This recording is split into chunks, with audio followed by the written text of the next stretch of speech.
Bueno, creo que todos los que estamos un poco involucrados en esta denuncia de la pseudopandemia y contra la vacunación obligatoria, etcétera, etcétera, hemos hablado alguna vez del nuevo orden mundial, del globalismo, se nos ha acusado de conspiranoicos, bueno, en fin, de una serie de terminología que sobre todo en los últimos 2 años ha tenido como mayor difusión que con anterioridad, ¿sí?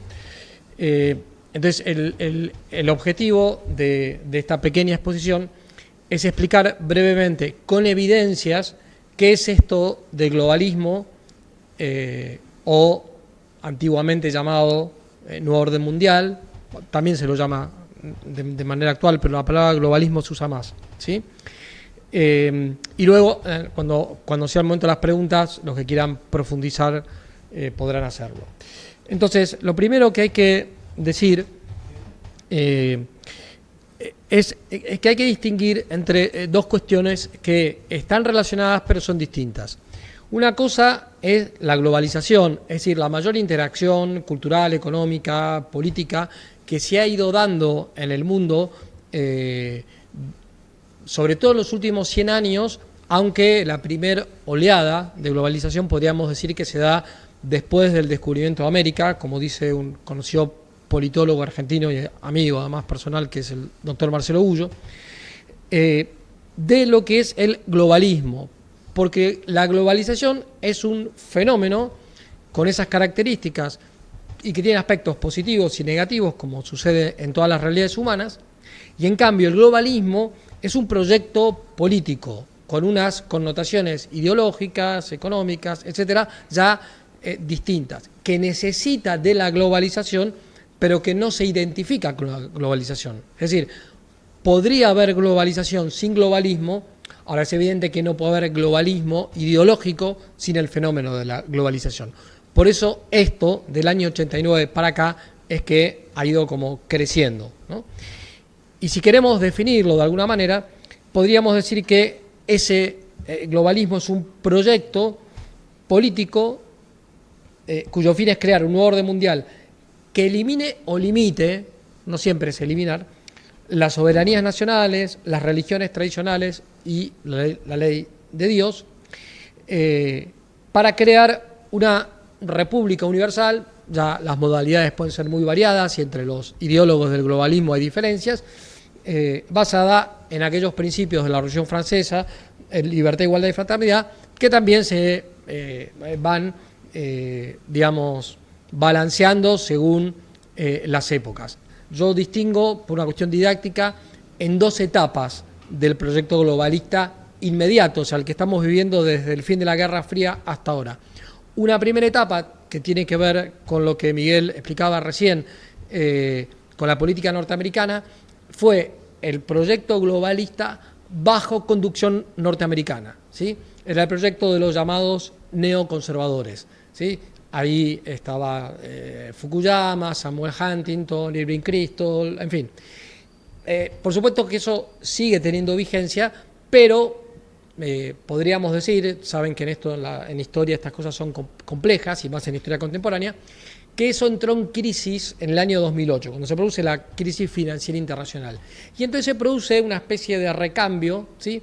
Y aparece ya no el globalismo neoconservador, sino el globalismo progresista. Es otra palabra que hoy también ha vuelto a estar de moda, y donde la idea ya no es que sea Estados Unidos quien conduzca ese proceso, que además tiene algunas características comunes y otras distintas, sino que sean los organismos internacionales, una alianza de países. Por supuesto, el tema del Consejo de Seguridad es clásico en este tema, y con ocasión de la pandemia mucha gente ha descubierto que China apareció en el Consejo de Seguridad en el año 70, 71, por presión de los Rockefeller y familias conocidas, y Taiwán fue expulsado de Naciones Unidas, o sea, que fue quien denunció en noviembre del 2019 que algo raro estaba pasando en Wuhan, en China, y Naciones Unidas no se dio por enterado hasta que en mayo del año pasado dijeron: acá están los mails donde nosotros dijimos algo está pasando y ustedes no hicieron nada. en fin, me evito los comentarios y de lo que pasó posteriormente. ¿Por qué fue expulsado Taiwán?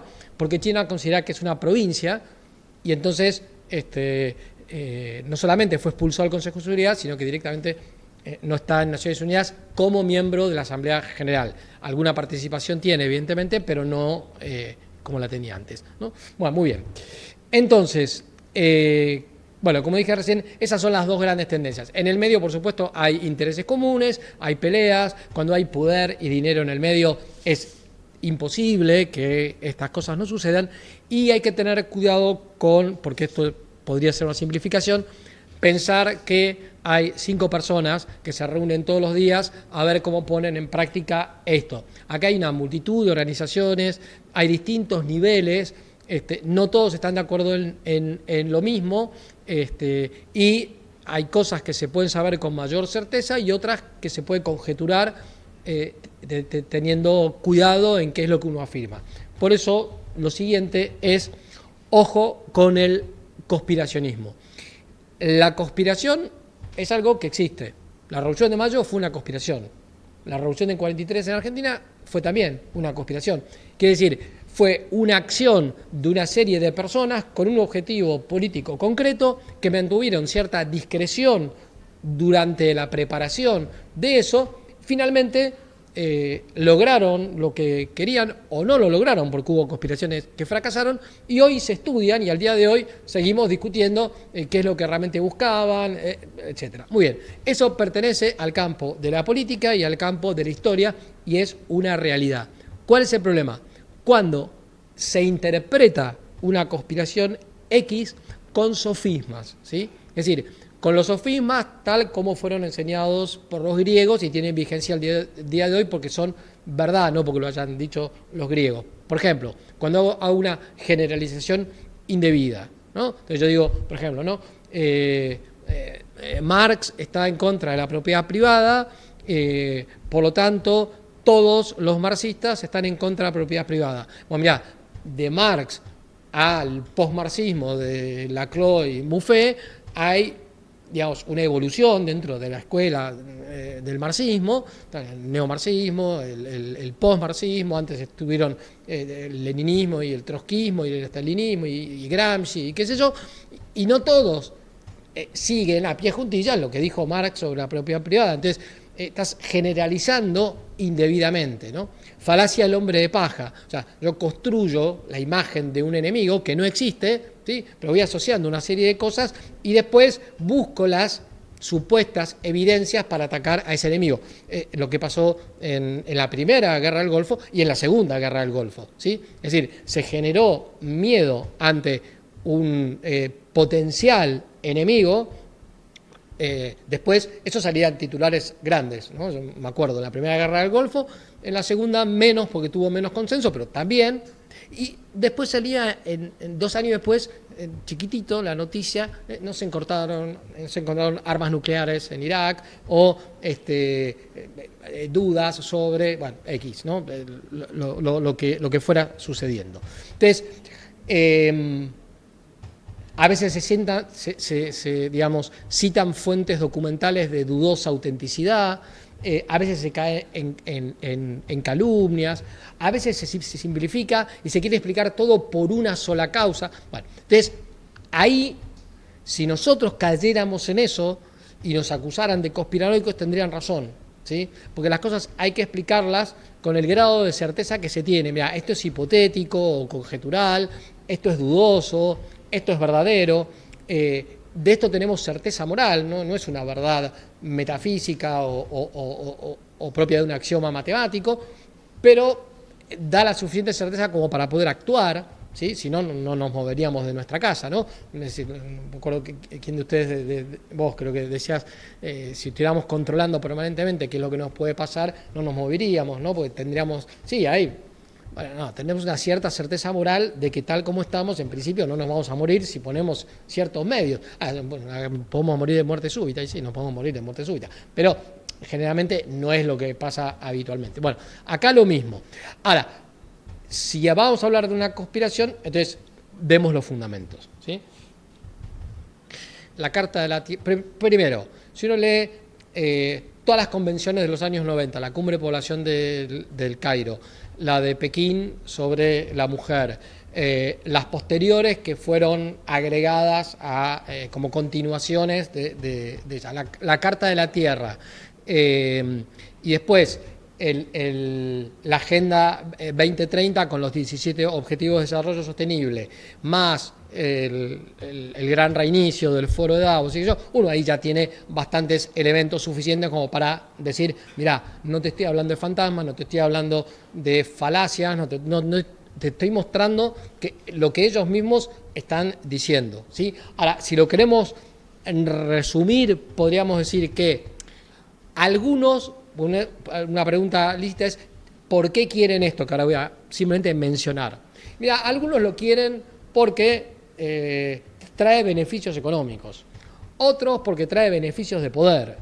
Además, los beneficios de poder traen todos los demás juntos, ¿no? Con lo cual, en otros casos, por convicción, hay gente que está realmente convencida de que esto es bueno, ¿sí? Entonces, bueno, ahí es difícil meterse en el interior de cada persona, ¿sí? O sea, ¿qué es lo que está buscando Soros o Bill Gates? Bueno, no lo sé, ¿sí? O sea, no tengo para nada simpatía por estos personajes, pero no digo que toda la gente que está en la ONU, en la OMS o lo que sea, son perversos, diabólicos, no, de hecho, hay un poco de todo, ¿no?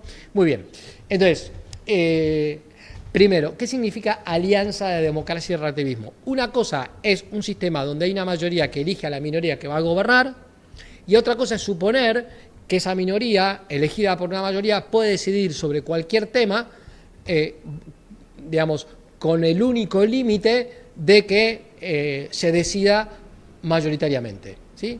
¿Por qué? Porque hay temas que no son debatibles. Es decir, no podemos someter a discusión si la esclavitud está bien o está mal, ¿sí? No podemos someter a discusión si se puede torturar a un inocente o no se puede torturar a un inocente. Esto tiene una larga tradición a la que no me voy a referir ahora, pero que arranca de un pensador que influyó mucho en la Revolución Francesa, que fue Rousseau, y que está denunciado en muchísimos libros, pero entre ellos el de un profesor judío de la Universidad de Jerusalén, que se llama La democracia totalitaria. O sea, cuando la democracia lo que hace es convertir a una mayoría popular o parlamentaria en la máxima instancia de decisión sobre cualquier tema, lo único que ha hecho es convertir a esa mayoría en una mayoría totalitaria. Da lo mismo que sea un Führer, que sea un monarca absoluto o que sea una mayoría de un parlamento. Hay temas que están por encima de la capacidad de decisión de las personas. Bueno, el tipo de democracia que se fomenta hoy desde los organismos globalistas, por decirlo de alguna manera, es este tipo de democracia. Que además después sabemos que toda esa opinión está muy manipulada, etcétera, etcétera, pero mucha gente piensa, bueno, y si se votó, se votó, ¿no? No importa que si es el aborto o es la imposición totalitaria de la ideología de género o el pase sanitario, digamos, ¿no? El paradigma utilitarista de salud. Las Naciones Unidas tiene una definición de salud, pero es una definición, en definitiva, donde lo que importa es que la salud de los que son útiles para la sociedad, ¿sí? Entonces uno dice, hablan de la vida, que nos están cuidando, pero después resulta que fomentan el aborto, la eutanasia, el diagnóstico prenatal, que en sí mismo no tiene nada de malo, pero que induce muchas veces al aborto, si es que resulta que el chico nace con síndrome de Down, no digamos nada, todo lo que sucede con la fecundación in vitro, con el alquiler de vientres, etcétera, etcétera, ¿no? Bueno, pero ese es el concepto de salud que maneja la OMS por lo menos desde los años 90, ¿no? La redefinición de los derechos humanos según ideología de género. Acá no es cuestión de cuál es la orientación sexual de cada uno, pues su vida privada, uno puede considerar que algo está bien o mal, macanudo, pero es la vida privada. Artículo 19, las acciones privadas de los hombres que no afecten los derechos de terceros, la moral o el orden público, están sujetas al juicio de Dios, y exenta la autoridad de los magistrados. Otra cosa es querer de ese estilo de vida convertirlo en fuente de derechos y además imponerlo totalitariamente a toda la sociedad para que todos piensen que eso, digamos, es lo correcto, que así hay que educar a los chicos, etcétera, etcétera, ¿no? Bueno, esto quedó, digamos, consagrado en los años 90 en estas conferencias. Lo que estamos viendo ahora es la aplicación práctica, pero no es ninguna novedad. El ecologismo ideológico, ¿por qué digo ideológico? Porque todos estamos de acuerdo que el medio ambiente hay que cuidarlo, ¿sí? Ahora, el paradigma del cambio climático, de mínima, es una hipótesis no corroborada, ¿sí? O digamos, en términos popperianos, es una conjetura no corroborada, ¿sí? Por lo menos podrían nuestros alumnos, yo al menos hago eso en los colegios, miren, existen estas dos grandes hipótesis sobre el cambio climático, por lo menos que sepan. Es como pasa con el tema del evolucionismo. O sea, tampoco es una hipótesis corroborada. Conozcan las hipótesis que lo avalan y conozcan las hipótesis que por razones científicas, no por razones religiosas, por razones científicas ponen en duda la hipótesis evolucionista. Muy bien. La nueva religión universal. Esto puede parecer un poco raro, pero no tanto cuando uno se entera que en la ONU hay un templo que puede ser utilizado por cualquier religión, ¿no? Que además hay un parlamento de las religiones dentro de Naciones Unidas y que básicamente lo que se fomenta son dos cosas: que ninguna religión diga digamos, creo que esta religión es la verdadera, o sea, la palabra verdad tiene que quedar eliminada, ¿sí? Y la otra es que en realidad lo que están fomentando es una religión donde efectivamente cada uno puede seguir viviendo el cristianismo, el judaísmo, el protestantismo, lo que sea, pero teñido de un cierto culto a la naturaleza, a la tierra y al cosmos, que nos retrotrae a épocas del panteísmo, el pancosmismo, etc. Eso en la Carta de la Tierra está bastante claro, ahora veremos por qué, ¿no? Un estado de bienestar global. Acá, obviamente, autores disputan, pero lo que se está de alguna manera queriendo lograr, y con el tema del foro de Davos es bastante claro, es algún tipo de organización mundial que garantice que todas las personas tengan acceso a los bienes fundamentales, ¿sí? Pero a costa de que uno acepte las reglas del sistema, ¿sí? Creo que todos han visto el video de las 8 predicciones para el año 2030 del Foro Económico Mundial, ¿no? Que empieza con el famoso no tendrás nada y serás feliz, ¿ok? Bueno, un estado de bienestar global vendría a ser una especie de socialismo democrático, solamente que a escala planetaria. ¿Será un estado mundial o será una organización como la ONU, pero digamos, donde se aplica esto en todo el planeta? No lo sabemos, porque ellos mismos, digamos, en la conferencia de medio ambiente en Copenhague, me parece que fue en el año 2012, se planteó la cuestión del Estado mundial y en ese momento no salió, ¿sí? Pero hay sectores que lo están buscando. Pero no importa, lo importante es, nos van a garantizar, entre comillas, seguridad a cambio de que renunciemos a la libertad, ¿sí? Y más concretamente, esto además está vinculado a una temática que no me voy a meter, que es la del transhumanismo.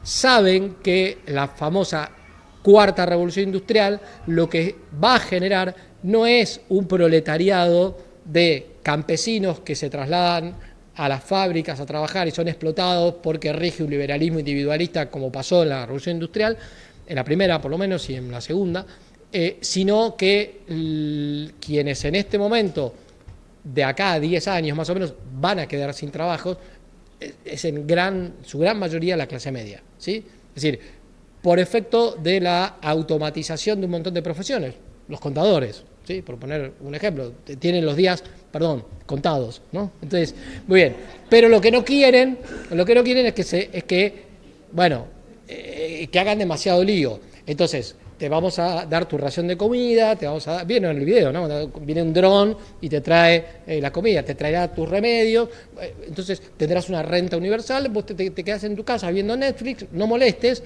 y punto, ¿no? El problema es si aparecen disidentes, ¿no? Entonces, pero mientras uno acepta, vacunate, me vacuno.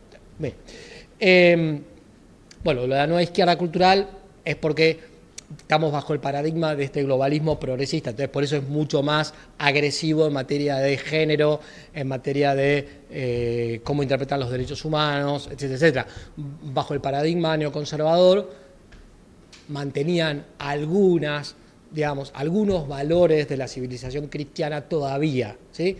Pocos, por eso en Estados Unidos, después de la Guerra Fría, la derecha norteamericana se partió en dos, ¿no? Es decir, los neoconservadores y los paleoconservadores dijeron, punto, no hay nada más que hacer. Estados Unidos, volvemos a casa, ¿sí? Es más, muchos habían estado en contra de que Estados Unidos tuviera una participación tan activa en la Guerra Fría. Por eso, aún con todas sus contradicciones y qué sé yo, Donald Trump es un fenómeno extraño en esto, ¿sí? Y por eso, digamos, es muy sospechoso que haya estado 4 años y de golpe haya desaparecido, ¿no? Bueno, a mí hay cosas que me gustan de Trump y otras que no me gustan, pero evidentemente sacó los pies del plato, muy influenciado por los sectores conservadores, los otros, los que estaban en contra de que Estados Unidos sea el policía del mundo. De hecho, no lo dicen, pero él desactivó un montón de conflictos en Medio Oriente. Sin embargo, parece que fue el presidente más belicista de la historia de Estados Unidos.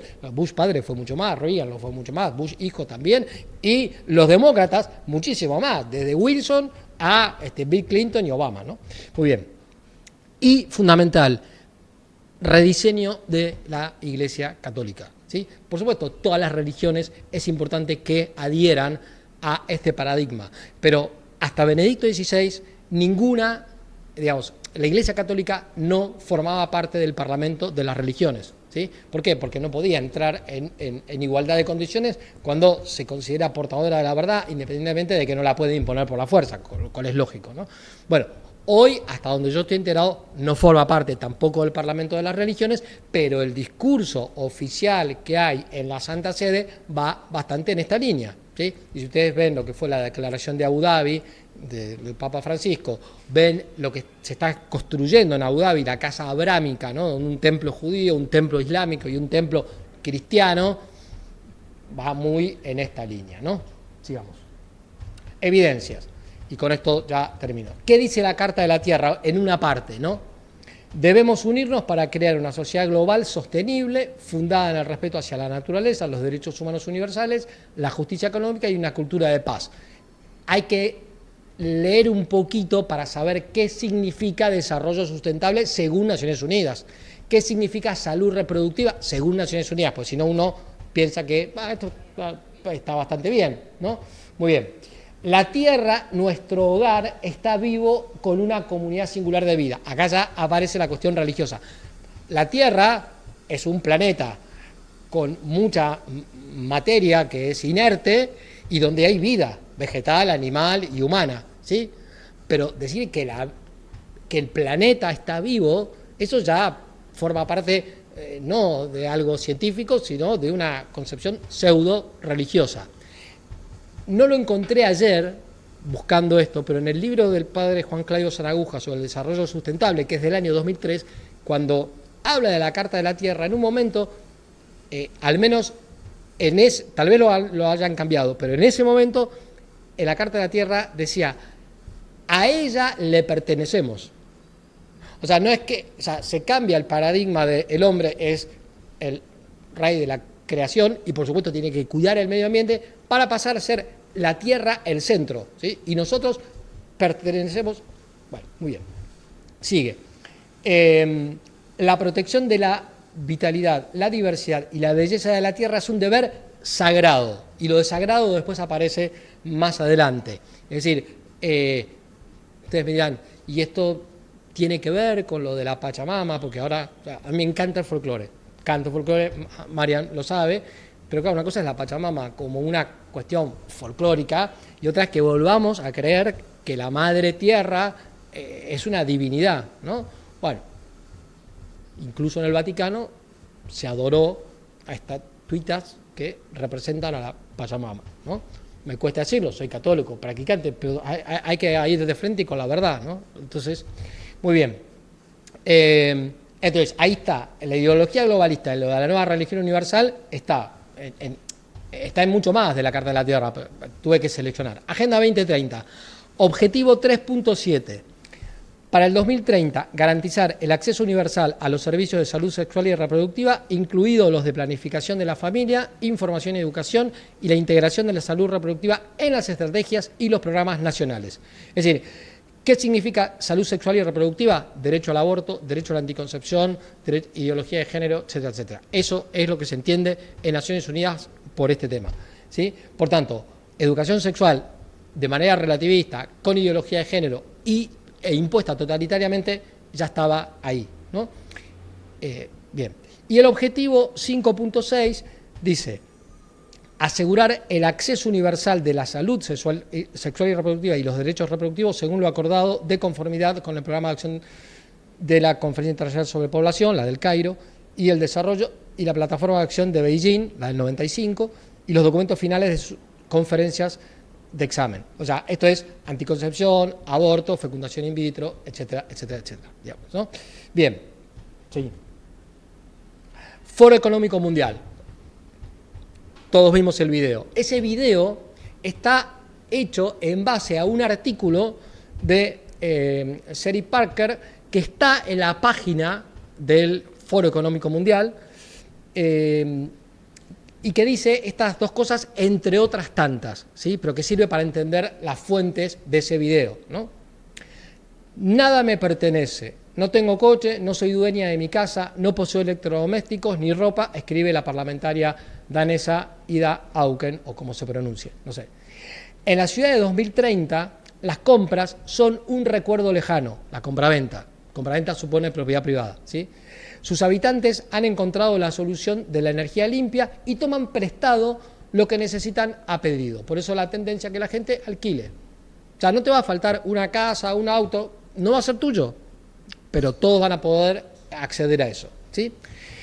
De modo que la eliminación o la grave limitación a la propiedad privada está esbozada acá y no por casualidad aparece como la primer predicción en ese video que se viralizó bastante rápido. Lo que no estaba tan claro era lo que decía también en el video y que está escrito así en ese documento. Los valores sobre los que se construyó Occidente se pondrán a prueba. Nos olvidamos de los derechos y libertades que refuerzan nuestras democracias a nuestro propio riesgo, escribe Kenneth Roth, director ejecutivo de Human Rights Watch. Entonces uno dice, acá, ¿qué están haciendo? Están describiendo una realidad que va a suceder y que la estamos criticando, o están describiendo una realidad que a ellos les interesa que sigan. Por el video y por el contexto de lo que están diciendo, lo que se parece deducir es que esos derechos y libertades, esos derechos humanos naturales que están en nuestra cultura aceptados, por supuesto que de manera progresiva, no se descubrió todo de golpe, desde la época de los griegos hasta la actualidad, estarán, digamos, bajo una interpretación relativista. Esto quiere decir, serán derechos humanos en tanto y en cuanto la cultura dominante los acepte. Volvemos al concepto de democracia relativista, ¿no? Pero ojo, porque esto es muy peligroso. Es decir, derechos y libertades puestas a prueba, puestas digamos, en discusión. Entonces nosotros estamos diciendo, el pase sanitario es anticonstitucional. Y te van a responder, es que tenemos que interpretar la Constitución desde un nuevo paradigma. Estamos en una nueva etapa, estamos en una nueva normalidad.